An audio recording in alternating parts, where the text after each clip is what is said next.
Hey everyone, and welcome back to the final F1 roundup brought to you by Seedstream from 2024. And what a weekend it was in Abu Dhabi, ultimately turning out with McLaren becoming Constructors' World Champions for the first time in 26 years. What an amazing achievement. I am so happy and so proud for all of those people involved, and there are a lot of them. Many of them weren't even born the last time this happened. So that tells you how long a wait it's been and what a massive achievement it is. An achievement that has taken the collective efforts and sacrifices of well over 1,000 people over many, many years to get to this point. This isn't the result of some dramatic turnaround midway through this season. This is the result of years of work and effort and building closer and closer and closer to the situation they find themselves in now, which is an amazing team of people working at an incredibly high level with a wonderful chance to go on and capitalize on that. They've built foundations, which is always the best way to build an organization. You build the foundations, which largely happens in the background when no one's watching, no one can see it happening. It's putting people in place, it's training those people, creating cultures and processes around those people to enable them to do the best job they possibly can. None of that necessarily yields the big prizes, the big champagne moments that we all want to see and we're used to seeing every single week on track. It's happening in the shadows when no one apart from the rest of your team around you gets to see what's happening. And that makes the moment that happened yesterday, all these years later after that process began, all the more special. I can tell you it's an indescribably difficult thing to achieve, winning any world title, in Formula One especially. You're up against very stiff competition, and big shout out to Ferrari because they would have been equally deserving champions had it gone their way. It was so close by the end of the season. But ultimately, McLaren were the ones that got it across the line, and the way they did it was stressful. The way they did it was difficult. They made life hard for themselves, or it was made hard for them. We'll talk about that in a moment. I've actually just got off the phone to some colleagues from the team. Believe me, they've had a good night in Abu Dhabi, having just rolled in at sort of 10 o'clock this morning from celebrating. And believe it or not, they've all got to go to work, or lots of them have, because they are prepping for the test at the circuit tomorrow on Tuesday, before then eventually flying home on Wednesday. So after a massive night of deserved celebrations, just take a moment to appreciate that many of them have got to go back in today and get themselves ready for running the car around that same track again tomorrow. Either way, it was a wonderful set of scenes at the end of that race. As I said, some people that I used to work with that are still there, I know, having spoken to them on a regular basis, how hard they've all worked for this. But just to see the outpouring of emotion, having been there and felt it myself, I can fully appreciate how much pent up frustration, emotion is kind of just plugged with a cork in the bottle until it's finally done, and then it all comes out on that Sunday evening. My own memories are of being inside the garage when you win a championship and the whole world descends on your garage, and all I remember seeing from looking inside the garage as we sprayed champagne and jumped around for joy was a sort of wall of photographers and flashing cameras and TV cameras, and you just know you couldn't see anything out of our garage other than people trying to look in. It's an amazing moment, an amazing feeling, a moment that those guys and girls in that team will never, ever forget, and nor should they. It's a very special moment. I can testify to that, and they all thoroughly deserve it. We'll go on to come back to McLaren in a moment in terms of the championship success. But we'll talk quickly about the race itself, because even that was a sort of a roller coaster, wasn't it, from start to finish, with results and performance swinging back and forward for different teams and drivers over the course of the weekend. I thought it was a thoroughly enjoyable way to finish off what's been an amazing season. But just quickly on that amazing season, I need to say a big thank you to all of you who have supported this channel, who've dropped me comments, likes. If you've subscribed, thank you. If you haven't yet subscribed, please do. Just hit that bell, hit that button and the bell right now, and you won't miss any videos over the off season. And of course, we get into 2025, which, by the way, I think is going to be an epic season. Thank you for anyone who has downloaded and engaged with the Seedstream app. All of the videos across this season have been brought to you in association with Seedstream. And I'm really grateful to anyone who's taken the time to use it and give me their feedback. A couple of friends and I put this app together because we felt there's a gap in the market. And when we get a great season like we've had in 2024 and the one that I predict in 2025, there's just as much happening off track as there is on track. And the stories and the dramas that break around those, Seedstream puts in one really easy to use place so that you don't have to go searching around different platforms and different sides of the internet to try and find all of the relevant information on one particular topic or story. That's what Seedstream does so well. It summarizes articles. So if you haven't got time to read the entire written piece, you can get a short summary that's put together in the app itself. So lots of great reasons. If you've taken part in the Seedstream Predictions League, congratulations to those who did well. It wasn't a good year for me, but there you go. I didn't have my crystal ball fired up this year. Good luck to anyone who wants to take part next year. You can get involved as soon as possible as we get into the new year. But thank you once again. And if you haven't yet found Seedstream, go and download it via the link in the description of this video or wherever you get your apps from. It's totally free. You won't regret it. The Abu Dhabi Grand Prix then, it got off to a dramatic start, didn't it? Because if you're sitting on that McLaren pit wall and Oscar Piastri gets spun round on the opening lap, you're starting to question whether this is all going to start to fade away. The massive advantage you had in terms of points, the advantage you had in terms of car performance, the front row lockout was all looking so good. And then half of your team gets spun around and sent towards the back of the race. That's when you start panicking, or you can start panicking. One person who definitely didn't panic was Lando Norris. Delivered a very smooth, really controlled, excellent race, carried the hopes of McLaren on his shoulders and duly delivered, as he's done on so many occasions this year. The team and Lando and Oscar have learnt so much this year. This was really a massively steep learning curve for the team. So to come away with a title as well as all the learning is a massive bonus. If they hadn't won a title this year, you'd still look at this season and say massive success for McLaren because of what they've achieved in terms of the progression of their journey. It's taken giant leaps forward, and all the mistakes, the errors, the things that didn't quite go their way, together with all the really big successes they've had, have all fed into this huge learning experience, which will stand them in really good stead for 2025 and beyond. 2025 could well be a really big year for McLaren. The competition is going to be tough, but everything they've learnt this year, they can put into practice and hopefully hit the ground running. So this was a successful year for McLaren, no matter what the eventual outcome. Don't forget, neither driver had even won a Grand Prix until halfway through the season. Now the Constructors' champions. What a steep rise that looks like on paper. But as I said earlier on, it's not a dramatic turnaround in half a season. It's years in the making. And as I said before, congratulations, thoroughly deserved to all of them. The lunge that Max Verstappen took on Oscar Piastri, he obviously got a penalty from the stewards, justified. I thought the penalty was fair. I would have also, though, thought it would have been generally quite fair had he not got a penalty and it had been put down as a racing incident. The reason I say that is that's quite often the case on the opening lap. They look at things very differently on the opening lap, give a little bit more or quite a lot more leeway generally. But also, I thought he was entitled to go for the gap. When it didn't work out, the only person you can blame for that is Max. But I thoroughly gave him think he had the freedom to go for it, especially as it's Max. But I think anybody who's not in that title fight would have looked at two McLarens and two Ferraris with so much to lose as a major opportunity. They had to tiptoe their way around because they couldn't afford to get things wrong. Max had nothing to lose. Even the half gap, he was always going to go for it, and that's exactly what he did. So don't blame him for going for it, for trying. It wasn't an outrageous move, but maybe there was a little bit of understeer towards the middle of the corner, and they got a little bit close, and of course we know the result. So fair penalty.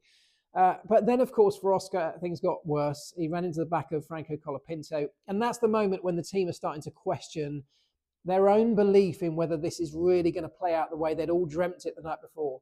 And that's, of course, when everything swung over to Lando's side. He had to deliver. Amazing pit stop, by the way, a 2-second pit stop under pressure. And I can tell you from my own experience, delivering a pit stop on the day the championship's going to be decided, because I've been there and I've done it, is when a pit stop is high pressure anyway, but a pit stop on that day, in that moment, is massive. Even the slightest thing goes wrong, and we saw it at RB, these things can happen, Pit stops can go wrong. That would have ruined McLaren's race. That would have taken away the championship had something like what happened at RB happened at McLaren in that high pressure moment. But it didn't. You could easily look at it and say, well, why didn't they just slow things down a bit and take it easy to make sure it was right? It's the wrong decision. They did things exactly as they should, which is deliver the same pit stop. You try and deliver every single time. As soon as you change the procedure to just back off a little bit or slow down a little bit, you risk something out of the ordinary happening. So what they did was exactly the same thing they trained for thousands of times over the course of the year, and they smashed it. Delivered a brilliant pit stop. I think it was the fastest one of the race under, absolutely the most high pressure that anyone would have been under that race as well. So well done to the entire McLaren team. At Ferrari, I thought they did an excellent job. It really was a superb effort from Ferrari. Charles Leclerc working his way through the field was a thing of beauty to watch in that opening lap or so.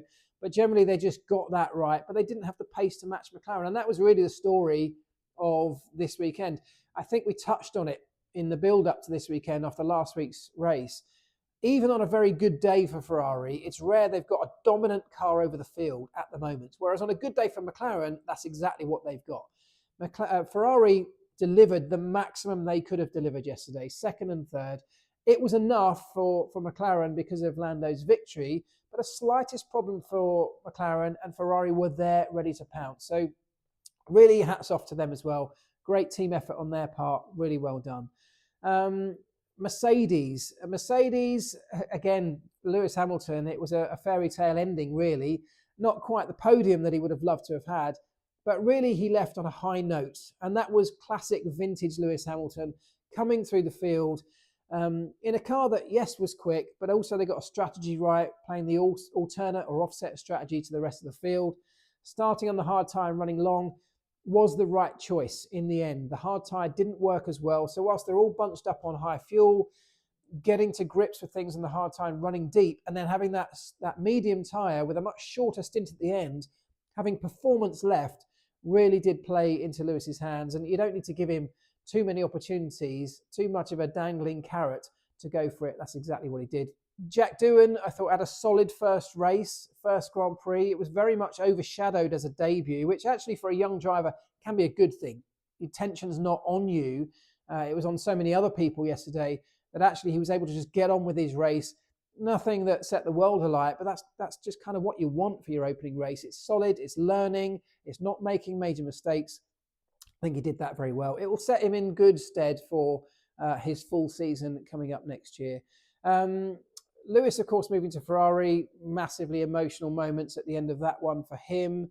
I've probably forgotten some as well, but there were people moving and leaving all across the grid. Next year, we're going to see perhaps the biggest influx of new drivers and drivers moving teams that we've seen maybe ever since the opening round of the World Championship back in 1950. Who knows? But it's certainly a big, big turnaround. So there were so many stories. It was kind of difficult to know from a broadcast perspective where to follow and who to go with and what to cover, as well as the championship being won by McLaren. Difficult one from a director's point of view, that. I fully expect we're going to hear in the next few days about the future of Sergio Perez. I would expect that he is not going to be in that Red Bull for next season. In fact, I'd be majorly surprised. It seems very odd the way the team have handled this, but maybe not a big surprise in the way that they've handled lots of situations with drivers, even recently, but also in longer term over the years. There's no way, surely, they can continue with him. He is the direct reason that they haven't won a Constructors' Championship this year, despite winning the Drivers' Championship and dominating the early part of the season. They can't continue like that. It's not good for him. It's not good for the team. I'm sure Checo's not even enjoying it himself. And it was sad to see the way he finished the race yesterday, parked up at the side of the track on lap one. He's a top guy, a really nice guy, someone that I think is well loved within the sport, but a little bit like Daniel Ricciardo, if he's not delivering the results, in Formula One, it's not about just, giving people opportunity because they're nice. This is about getting results and winning races and world titles, and he's not helping them to do that. So in my opinion, they need to cut him loose, give him an opportunity to go and do something else with his career or with his life and bring someone else that can help the team move forward. The big challenge is going to be, who on earth is that person going to be? I'm still not convinced enough by Liam Lawson. I don't think the team are, but he's probably the next best thing that they've got, the next person they can give an opportunity to. But he's certainly not setting the world alight in which they would have loved him to really make that a no-brainer. Lewis Hamilton to Ferrari. I'm really excited by this because I think it's the perfect outcome or the perfect next step for both Lewis, for Ferrari, and also for Mercedes. In fact, maybe not for Ferrari, we'll see. I'll reserve judgment on that because Ferrari are in a really good place right now. The two drivers that finished the 2024 season are a very strong pairing, working very well together. Carlos Sainz is a class act in so many different ways, on track and off it. I think the respect that everyone has for him has gone through the roof this year in the way he's handled himself.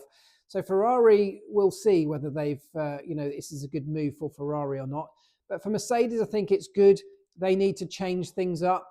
It's always difficult if you've got an absolute legend or a hero who doesn't want to retire or doesn't want to walk away.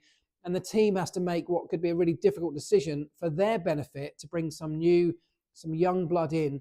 Kimi Antonelli is that guy, and it's exciting. The pairing of him and George Russell will rejuvenate the team for the future, which is what they need. And for Lewis, he's got this fresh challenge on his hands in terms of moving to Ferrari at a time when Ferrari's doing very well and coming good. I think the same will apply to Lewis. He's become a little bit demotivated with the lack of results, and a fresh start at Ferrari might be exactly what he needs to bring out new life in this old dog of Formula One. You know, we saw a glimmer of really that he still got it yesterday, and it really was a dramatic drive through the field. Wonderful stuff. His teammate, or his future teammate in Charles Leclerc, kind of did the same thing. So two drivers that we know are feisty, that I know are very talented, that have a lot to prove against each other. Because bear in mind, although Lewis is a 7-time world champ, he will want to prove, even if just to himself, that he isn't too old for Formula One. And that's where it all begins at Ferrari in the new year. He will want to prove that he can beat Charles Leclerc. Charles Leclerc, of course, will be trying to do exactly the same thing, and that is going to be a very tight and fascinating battle. This has been a wonderful year of Formula One. It's always the case when you get to the closing seasons of a stable set of regulations that everybody begins to converge, and the fans around the world start shouting, why on earth are we changing things? Don't forget, these decisions to change the rules for 26 had to be made years ago. They're being made for good reason. You can't keep things the same forever because eventually what's great right now would become stale. And you have to make those choices and decisions a long time in advance to get everybody ready. The regs for 26, I keep an open mind. It could still be amazing. But in the meantime, we've got a 2025 to look forward to, which should be even better than 2024 because everybody starts that season, in theory at least, with a very good car and a very close performance to each other. It is going to be epic. And to keep across all of that, you need to go and download the Seedstream app. It's completely free. Get it from all your app stores or via the link in this description, and you will not miss anything over the course of the off-season, into pre-season testing, and as we get into 2025, that is where you need to be, Seedstream. Thank you once again, everybody. Massive congratulations to every single man and woman at McLaren, not just in the present day, but over the previous years, going all the way back to my era at the team. That's helped to lay the foundations for those that followed. The ones that followed them have laid the foundations for what's happening right now. That is how a legacy is produced and is generated and created and then sustained over years. And McLaren are following on with that story, with their success. I look forward to 2025. I think it's going to be epic. I can't wait to see you there too. See you later, guys.